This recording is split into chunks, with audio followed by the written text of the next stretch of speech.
Hari itu aku menikah, tapi bukan karena cinta.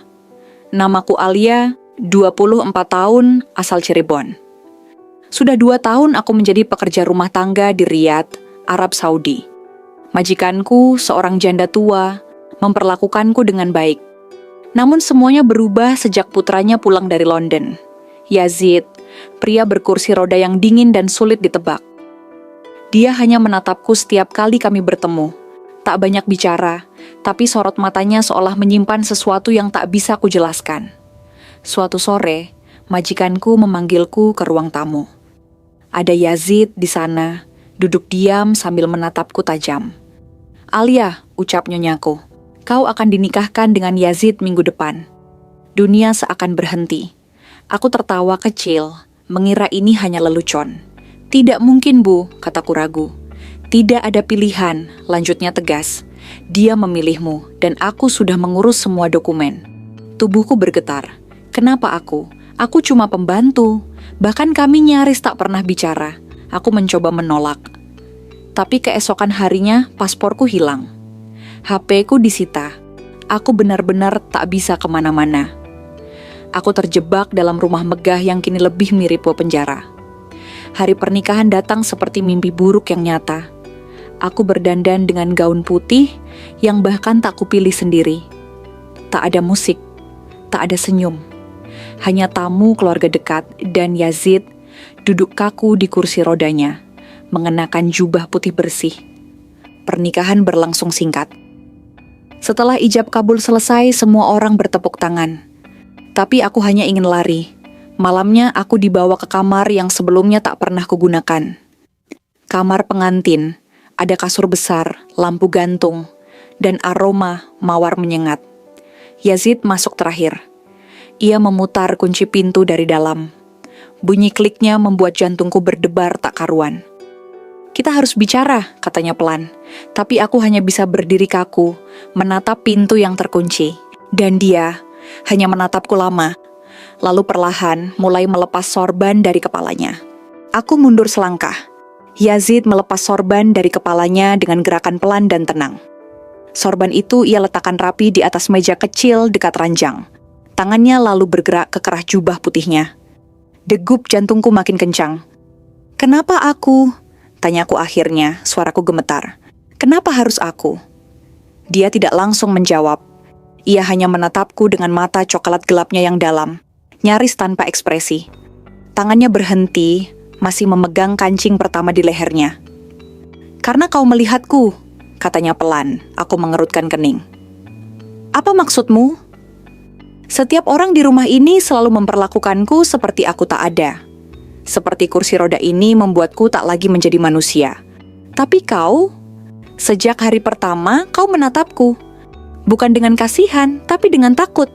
Dan aku lebih suka ditakuti daripada dikasihani." Aku menelan ludah. Entah kenapa ucapannya membuat bulu kudukku berdiri.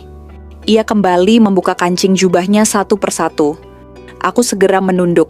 "Tolong, aku tidak siap." Dia berhenti.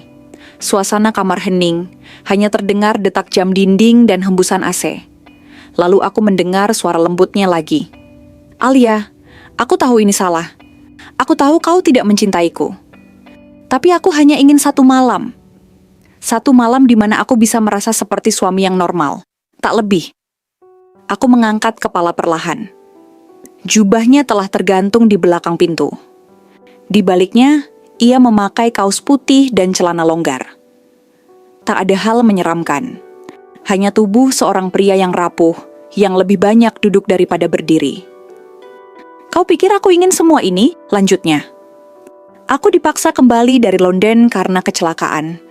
Lalu ibu menjodohkanku seolah aku barang cacat yang harus diurus sebelum dia mati." Ia menunjuk dirinya sendiri. "Aku ini rusak, Alia, tapi bukan monster." Aku tak tahu harus berkata apa. Aku tetap berdiri di sisi ranjang, bingung antara ingin marah, ingin lari, atau ingin mengerti. Dia tak bergerak lagi, hanya diam memandangku. Lalu dengan suara sangat lirih, ia berkata, "Aku tidak akan menyentuhmu malam ini, kecuali kau sendiri yang meminta." Digeri kata-kata itu menghantamku lebih keras dari bentakan. Dan untuk pertama kalinya sejak pernikahan ini, aku mulai melihatnya bukan sebagai majikan, bukan sebagai ancaman, tapi sebagai seseorang yang mungkin lebih terkurung daripada aku sendiri. Aku duduk di tepi ranjang, jauh darinya. Tanganku memegang ujung gaun pengantin yang terasa asing di tubuhku. Ruangan itu sunyi, tapi kepalaku riuh. Yazid belum bergerak dari tempatnya. Ia duduk di kursi rodanya, menghadapku, tangan terlipat di pangkuannya. Matanya tak lagi menusuk, kini lebih seperti danau yang tenang, tapi dalam.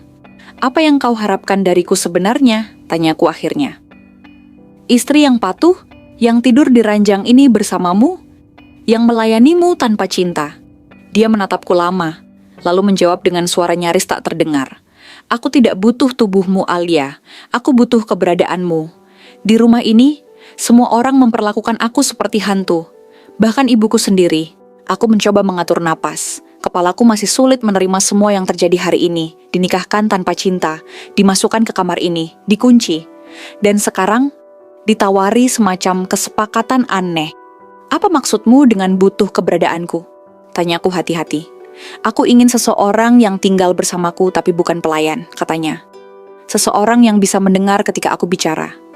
Yang akan diam bersamaku kalau aku tak ingin bicara. Yang bisa membuatku merasa manusia." Perkataannya membuatku terdiam. Ia melanjutkan, "Aku tak pernah minta menikah, tapi sejak aku duduk di kursi ini, semua orang seolah ingin mengatur hidupku. Pernikahan ini, aku tahu kau juga dipaksa. Itu sebabnya aku memberimu pilihan malam ini." Aku mengernyit. "Pilihan?" "Iya." Yazid menatapku, kali ini dengan pandangan lembut. "Jika kau mau keluar dari kamar ini dan tidak pernah kembali, aku tak akan menghentikanmu. Di laci meja itu ada kunci pintu. Ambillah, keluar malam ini dan aku akan bilang pada ibu, kalau engkau tak sanggup jadi istriku, aku akan menanggung semua akibatnya." Aku tercekat. Tanganku spontan menoleh ke arah meja kecil di samping ranjang. Sebuah laci, tertutup rapat. Ada kunci di sana. "Dan jika aku tidak keluar?" tanyaku. "Maka kau boleh tidur di ranjang itu malam ini," katanya. "Dan besok pagi, kita akan bicara sebagai dua orang dewasa, bukan boneka dalam drama keluarga." Aku menatapnya, dada sesak. Malam pengantin ini berubah menjadi malam ujian paling aneh yang pernah kutemui. Dan perlahan, aku bangkit. Langkahku mengarah ke meja. Tanganku membuka laci. Di dalamnya, benar, ada sebuah kunci kecil berbentuk bulat. Tanganku gemetar. Aku menatap kunci itu, menatap pintu, lalu menoleh pada Yazid. Dan dalam keheningan yang tegang itu, aku sadar tak ada pilihan yang benar-benar mudah. Kunci itu terasa dingin di telapak tanganku. Kecil, ringan, tapi beratnya melebihi tubuhku sendiri. Satu putaran saja, dan pintu itu akan terbuka. Aku bisa lari, tinggalkan semuanya, tapi kemana? HP-ku disita. Pasporku disembunyikan. Bahkan jika aku keluar kamar, rumah ini tetap rumah orang lain. Negeri ini bukan negeriku. Di luar sana, aku bukan siapa-siapa. Yazid masih duduk diam, tidak bergerak sedikit pun. Tidak ada ancaman, tidak ada kata-kata memaksa. Ia membiarkanku memilih.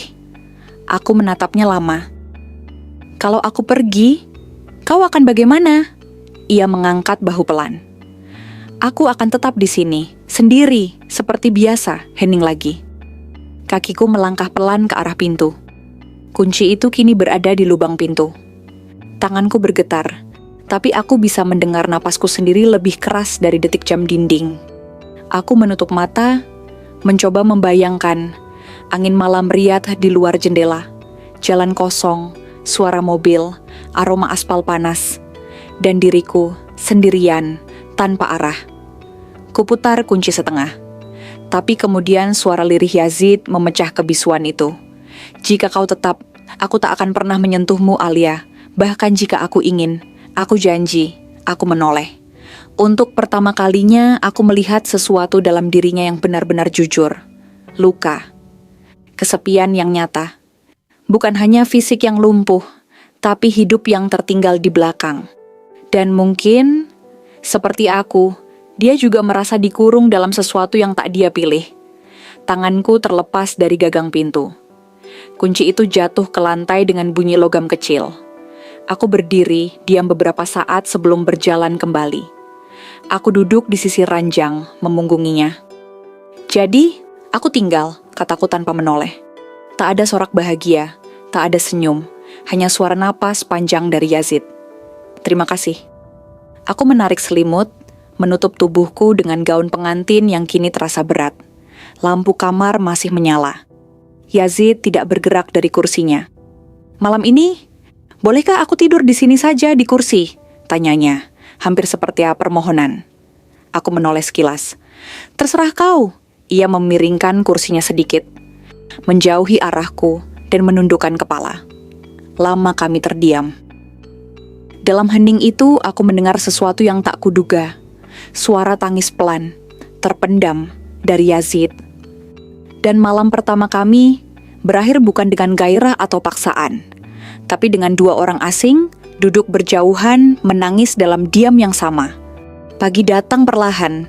Aku terbangun dalam posisi duduk, masih mengenakan gaun pengantin yang kusut.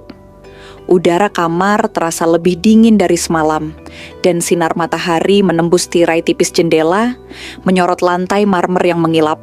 Aku menoleh, Yazid tertidur di kursi rodanya. Kepala miring, napasnya teratur. Ada bantal kecil di belakang punggungnya yang entah kapan ia ambil. Tak ada selimut, hanya tubuhnya yang menggigil sedikit di bawah AC. Lelaki itu tetap menjaga janjinya. Aku bangkit perlahan, mendekatinya. Wajahnya tampak lebih muda saat tertidur. Bebas dari ekspresi tajam, sinis, atau pandangan kosong. Hanya lelah sekali. Aku mengambil selimut tipis dari ranjang, lalu menyampirkannya ke tubuhnya perlahan. Ia bergumam kecil, tapi tidak terbangun. Aku hanya berdiri beberapa detik di sisinya sebelum mundur dan membuka tirai besar kamar. Cahaya masuk. Dan untuk pertama kalinya sejak aku dikurung di negeri asing ini, aku merasa sedikit hidup. Tak lama kemudian, Yazid terbangun. Kami hanya bertukar pandang. Aku tak tahu harus berkata apa. Tapi dia yang lebih dulu bicara.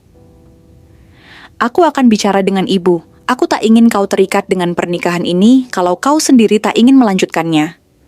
Aku menggeleng pelan. "Bukan itu." Dia menatapku.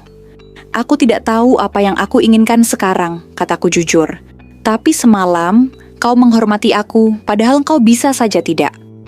Wajah Yazid tak berubah, tapi matanya menunduk. "Aku bukan pria yang baik, Alia. Aku hanya pria yang terlalu sering ditinggal, sampai lupa cara menahan orang." Aku duduk di kursi dekatnya. Dekat, tapi tetap menjaga jarak. "Kalau kau mau, kita bisa mulai dari nol. Bukan sebagai suami istri, tapi sebagai dua orang yang belajar berteman." Ia menoleh cepat, tampak terkejut. "Aku tidak berani berharap sejauh itu," katanya pelan. "Aku juga tidak," jawabku.